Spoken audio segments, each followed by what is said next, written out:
welcome back. This is your Feel Good Breakfast Show, Expresso on SABC3. Lovely Monday morning as we talk to Dr. Eve, our resident relationship expert, about age gaps in relationships. And we've also touched on the phenomenon of sugar daddies and sugar mommies. But we've got a caller right now on the line, Nell from Joburg, I believe. Good morning, Nell. Hi, Kitlecho. How are you? Very well. Thank you so much for calling us. What is your comment or your question? Okay, firstly, I would like to admit that I am a blesser.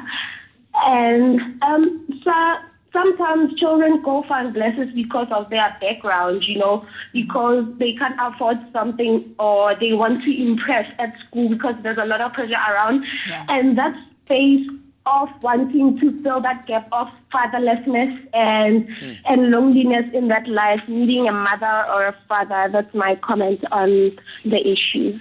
I've got to ask the question, Nell, how you found this blesser and how you came into this kind of relationship dynamic. How did it happen? Okay, firstly, I was walking from school to home, and then he stopped, greeted me, and then that's how it happened.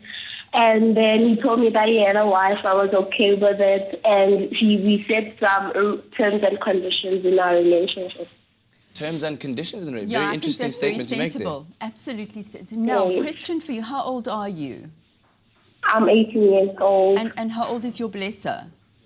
I'm 34 years old. 34. And tell us a little. I mean, first of all, I really want to thank you. Yeah, I really want to thank you for calling us and for sharing this with us. What are some of the things that he gives you that you accept? You know what's fun about this relationship is that we do not only benefit from it, but sometimes as an older person, from me, he advises me, he encourages me. It's not only just about the money, but also respecting one another's privacy, and we have boundaries that we set. Not just giving benefits away. He does give money. He does take me to the movies, but all we do is giving advice and being in each other's one's life. So now, question, and you don't have to answer this, but I am curious, and I know Katlecha, you are too, because we spoke about it before. How much money are you getting from him on average every month?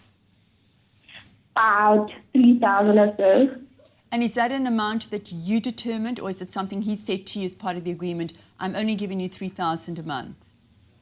No, it depends on how his budget for the month spends. So it depends on how much money he's got for the month. Yes. And what do you mostly use that money for? For my basic stuff like tax money, buy clothes with some other money, and go to the movies. Sometimes I buy food. Yeah. And Nell, I want to ask this. Now that you are in the position that you are, is this something that you see yourself going forward pursuing, or is this something that you'd like to get out of eventually? It's not nice having a blesser and an absent father in your life, but I would like to get out of it anyway. And how are you pursuing this? How are you moving forward in that direction, if I may ask? I'm currently doing my matric, and from next year on, I'm setting my New Year resolutions, and he is not one of them. I'm going to tell him that whether he accepts it or not. Well done. Thank you so much, Nell. Thank you for sharing your story with us. Yeah, absolutely.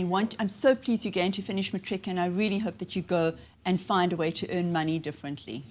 Yeah, thank you so much. And I'm really hoping that Nell has friends and family and a support structure around her that will help her move past this, because as we said, it is a difficult thing moving from that financial dependence to now being an independent person outside.